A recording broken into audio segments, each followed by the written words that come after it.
Hi, this is Dana with Pretty Productive. Welcome back to my channel. As you probably noticed by the thumbnail that this will be my final budgeting video. And I want to start by saying thank you so much for those of you that have gone on this journey with me. I have enjoyed your comments, your stories of why you budget and your success stories, and also, being very sympathetic when you have failures, because you're going to have failures with anything, because God knows I've had enough failures with my budget over the years. So I appreciate all of you that have come along for the ride, that have supported my Etsy shop, Pretty Productive, and have really become friends along the way. So I want to first and foremost thank you all for that. The decision really does not come easily for me. I did take a break this month just to kind of test the waters to see if I would miss it. And while I missed it, I did not miss the time that it takes to go to the bank, to balance everything out, to print everything, make the video, edit, and post it. I will more than likely still be, maybe doing planning content, because that's really what I have been spending the most of my free time with, and I really enjoy it. So, but I did want to do one last close of my budget, because I did change it. And there are some things that, even though I will not be filming, I will not change, because I gave myself just kind of a lot of freedom in the month of March, and it really was not good for me or my budget. I had fun, I spent money, I bought tickets to things that I normally do not do without a lot of thought and planning to, but I just kind of wanted to see, am I able to do that with my budget? And the answer is a resounding no. So I went through and I actualized all of March. So I did work end of February and beginning of March, and then I took the rest of the month off. And so at the net of my March budget, my income was $7,876, as always. My incremental money that I brought in was $652. My monthly expenses was $7,885. So I had an upside of $643. So the $643 is gone. Like, I didn't save any of it. I didn't put any into sinking funds. I literally just had a lot of fun with my sisters. We went out a lot. Did things that I know probably weren't the best thing for my budget, but we had a great time. So I gave myself that pass, and now we're back to reality. So I have set my April budget up, and you're going to see a lot of zeros, because I did not have the money in my April budget to fund any of the extras. So I am working a lot this month. I estimate about that I will actually get paid for in the month of April is about $1,000 after taxes and everything else. And so my goal is to save half of that and then put 500 of it, the balance of that, into different sinking funds. Even though savings and sinking funds really are the same. So they're just in my mind at least, you're saving for a particular thing, whether it be an item, a vacation, or a bill. But there should also be more of that cushion / savings that attach to, like, my credit card. I just feel more comfortable that way, because all of my sinking funds, most of my sinking funds go into Capital One. So they're not as accessible as maybe something that is in a regular checking or savings account. So I kind of want to split the two, and I'm going to spend some of it. I already know that Coffee Monster Co. is doing a fountain pen collab with Easterbrook. I already know I'm going to buy that. I know it's $200. So right off the top of the $1,000 will be $200. And hopefully that's about all that I'll be spending like that on something that's a hobby. But in my budget, I need to have that wiggle room. I do want to be able to enjoy life a lot as well. So let's go on. So one of the main differences is that there are 2 binders on my table right now. I have even taken the savings challenge that I work, and I just took all of that money back to the bank, and I put it into different accounts. So while the money may not be in an envelope marked car registration as it was, the $60 I save a month. It's now just one general account of car. So the car maintenance money, the car registration money. On my forms, I still keep it separately because I want to make sure I'm covered for my car registration, but then I'm also building it for car maintenance that I have coming up in the future. I still will save in cash for birthdays, spending. I still like to have cash and personal care. I, for some reason, just would prefer to pay for like manicures, pedicures, my hair color, just cash, tip in cash, and just have it done with. So that is what I have pulled cash for that you're going to see over here. And we're going to stuff that in just a moment. And just know that even when I'm not filming, that is my plan, because I wanted to set up this video to kind of show you what I'm doing in life going forward. Okay, so when I look at my actuals and what I've targeted, pretty much this has been just consistent. What is different now is that, like groceries, eating out, my mom, entertainment, miscellaneous, household, gas, and medicine is just in one pot of money. So I pulled all the cash that I would have pulled for my envelopes. So I just put that together. I took all the bill money. So together that was $2,500. And I transferred that right over to Capital One, and just a big general fund that I call general fund, and I put it all there. The reason I did that, instead of just leaving in my checking account, is I found when I didn't have, like I got a paycheck and I didn't really have a function for that money, I hadn't thought about it in advance, I just kind of let it sit there, I spent it. You know, I was like, oh, I have money. I'll spend $100 on AliExpress, or I'll go, I'll treat everyone to lunch, or I'll go shopping. I did a lot of that in the month of March. So I know myself enough to know if that money's there, I'm not going to always sit down and want to calculate how much of that is groceries, how much of that is eating out. So I just took the full amount and I just moved it over. So every week I'll balance out my transactions and I will just transfer whatever I owe my card from that general fund over. If at the end of the month there's extra money there, which would be amazing, that means that, I didn't spend all the grocery money or the cash, gas money or the going out money. That money can either roll over, or I can move that over to vacation, or I can move that over to another sinking fund. So that way I'm not waiting till the end of the month and guessing if I'm going to have money or I'm not going to have money, because it's all going to be there. So what that means though is that if I overspend in groceries and underspend in eating out, it doesn't matter to me. I'm not going to control it down to the envelope. I'm just going to say, here is the money that I have to spend. However that might work out. If I spend more in groceries and that means I have nothing left for household, then that's the way it's going to be. And I feel like that ability or that flexibility is what I need right now in my budget. So let's get started, and we're going to show you a little bit about how thin these are.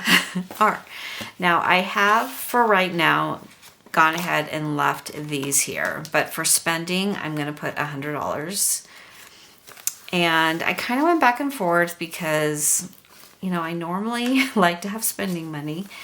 But I kind of felt like I was spending money twice. So I was spending money out of spending, and then I was spending money out of miscellaneous, and I was doing all this. So instead, I just took whatever excess money that we had, and I just stuck it in that account. And I still have a very healthy cushion in my checking account. But I do also have 3 paychecks this month. So my thought is, okay, if I need cash, that cash is going to have to come out of one of the paychecks. So it will keep me from spending money on my card and having money in spending and keep saying, oh, I have money in spending, I can take that over. So this is literally just money that will be in my wallet for me to have cash with me. I always like to have a few dollars of cash with me. So spending is getting 100. And then the only other one that I am stuffing in here is personal care. So I'll probably go through and just combine this one binder. But personal care, because I am getting my hair cut and colored, I know I'll need to do my nails at least twice, and one pedicure is $500, which really just, let's see, how did I do this? I did it 1, 2, 3, 4. 1, 2, 3, 4, and then 5 20s. 1, 2, 3, 4, 5. All right.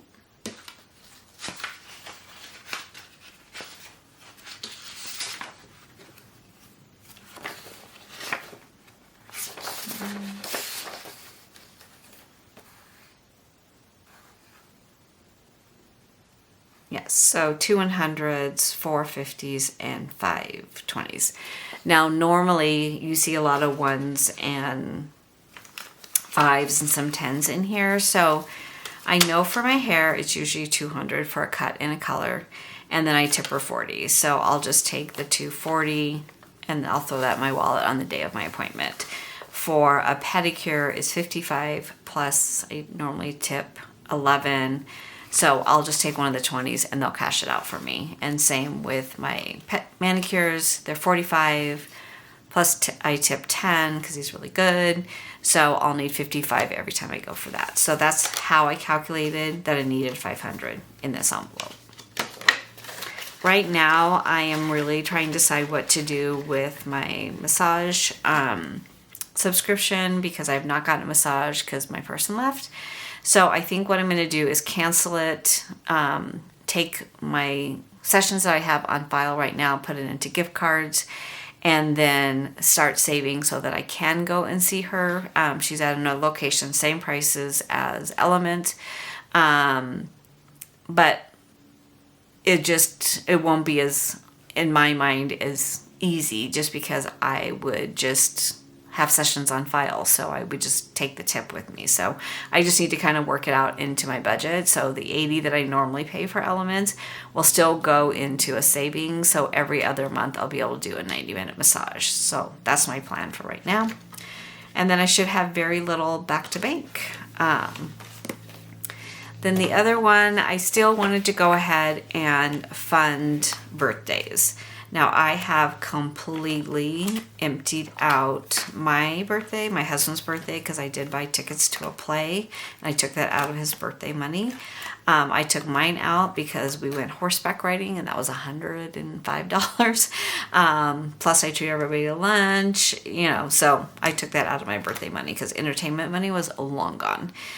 And so what I've done is I've gone ahead and made a few new envelopes. So I redid mine because it was not clear on the back. So I get 50. I'm just going to basically start resaving. And then my husband's is birthday plus date night plus anniversary. It's just all going to be his envelope. So he gets 100.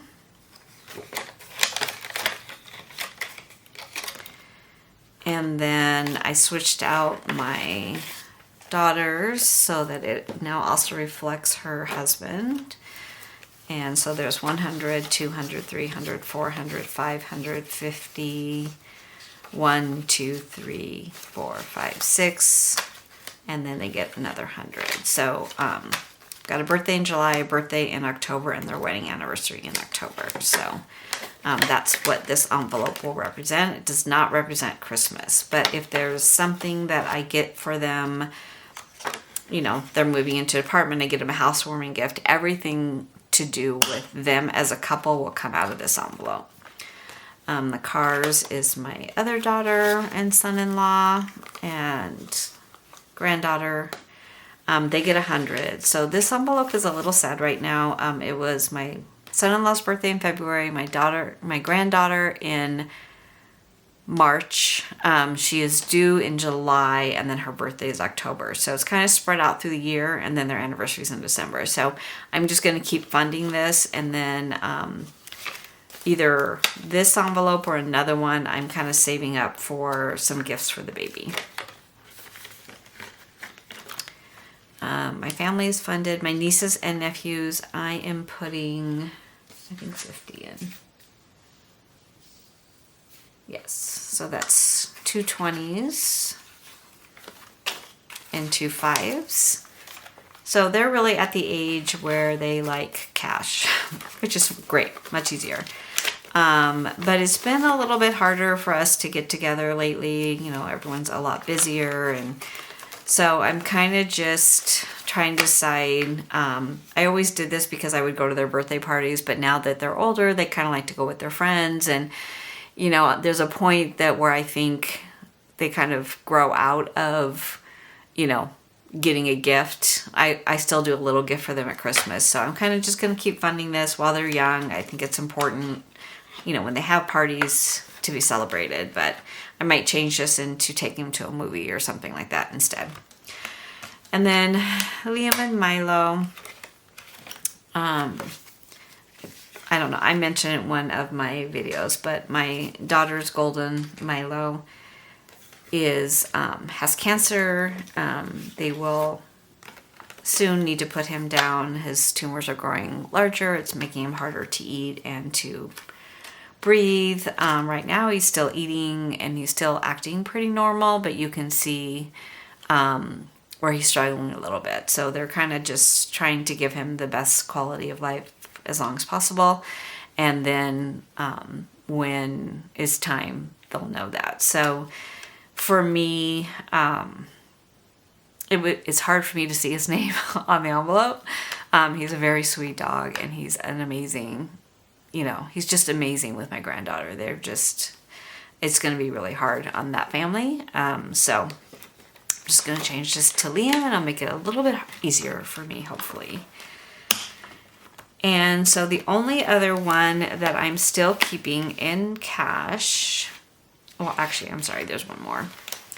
So I took Valentine's Day, Halloween, Easter, Thanksgiving, St. Patrick's Day, family barbecue, all of that. I took that money and it's right here. And I'm just going to do one envelope just called holidays.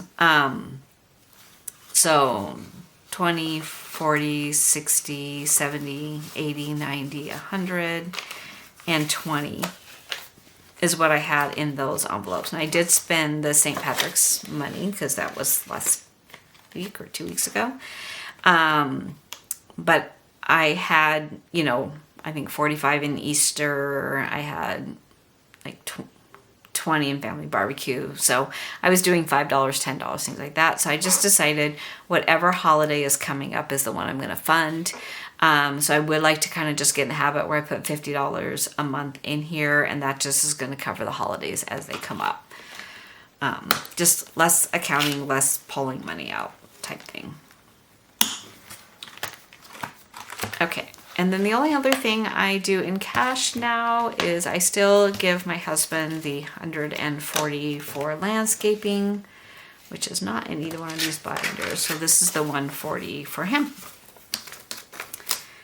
So that is it. Very, very easy. Now, I did want to just, as some parting words, the best decision I've ever made in my life, besides marrying my husband and having children, maybe, was to get out of debt and the peace that that brings me. And I will tell you that my spending before, I always had a good income. My husband always had a good income, and we spent what we made. You know, we'd go on vacation and we'd try to like, oh, well, let's see what we can save. But if we didn't have the money for it, we never really said, no, we're not going to go do that. You know, my kids were very active in school events. You know, they played sports, things like that. And the money that flows in and out between daycare, school expenses, then it's, you know, prom, and it's this and that and everything. So, you know, we had the money to do those things. We tried not to incur debt, but of course, you know, I wasn't really good at telling them no, and I wasn't really good about really having a conversation to say, hey, we need to save for that. We always found a way. My husband always had a part-time, like a second job, or he would work overtime. So, you know, he would pay those bigger expenses. Fast forward to today, where we both really have technically a fixed income. We both have pensions, which we are very blessed to have. Neither one of us are old enough for Social Security or Medicare, so of course our medical insurance is a big part of our budget that just continues to go up. But the peace of mind of not having payments, not having car payments, not having credit card bills, not having, to worry about, an $800 car payment that's now going up because interest rates are going up as well. Now, we're very fortunate because we were able to pay off our house. We had been overpaying it for quite some time. We kept refinancing it and moving the time from a 30-year to a 15 to a 10, paying it like it was a 7. So basically all that meant was we had to take the principal amount that we were paying and divide that by 12 months and add that in every month. So I ended up being like another $333, but it was taking years off our mortgage. Then we had an inheritance from my husband's mom, and the amount of the inheritance was the exact same amount of what we owed. So we paid off our house. And and we were at a very low rate at that time. And my financial planner really tried to convince me that that was not the best choice for the money, and it probably was not, but for my peace of mind, it was the best choice for me. I own my house outright, pay my property taxes on it. It's not in jeopardy for anything. So if I can leave you with one thought at the end of a 5-year journey of budgeting online, is to continue to work and eliminate debt, and to put money aside for yourself to spend and enjoy, and not be, afraid to spend money. Budget for it. If I budget for it, I can spend it. If I want to buy a Louis Vuitton wallet and I've saved for it, I have no guilt, no remorse. That might not be what you would want to spend your money on, but if that's something that was important to me and I saved for it, I didn't incur debt for it, I gave myself permission. So I think it's important when you're budgeting to give yourself permission to have fun and to enjoy yourself and to be frivolous and budget for it. So there's no guilt to it. There's no repercussions for it, like interest rate. And that is my advice. With everything that's going on in the world today, I just am very, very grateful that I am in the position that I'm in, that we've been able to save for our retirement, that we've put money away, we've invested, we've worked with financial planners to make sure that we are not dependent on Social Security, which I've contributed to my whole life. I should have Social Security, but who knows? But there is a peace of mind knowing that if, for whatever reason, that program is gone and when I'm eligible for it, it's not available, we will be okay. So that is it. I wish you all the best. You never know if my life changes dramatically and, all of a sudden budgeting becomes a more interesting thing for me. I will be happy to share that. But please know that there are a lot of YouTubers online that do a great job budgeting, that really work out, that have a lot of different things in their budget that I love to watch them, figure out ways to, support their kids and all their activities and still stay debt free and things like that. So I hope that you are able to find some channels that you really love. And again, I want to thank you all for being here along this ride with me. I've enjoyed it. And I really will miss a lot of you in your comments. Sometimes you guys just really crack me up and I need that sometimes. So thank you so much. Take care, and I hope you are all doing really well. Bye.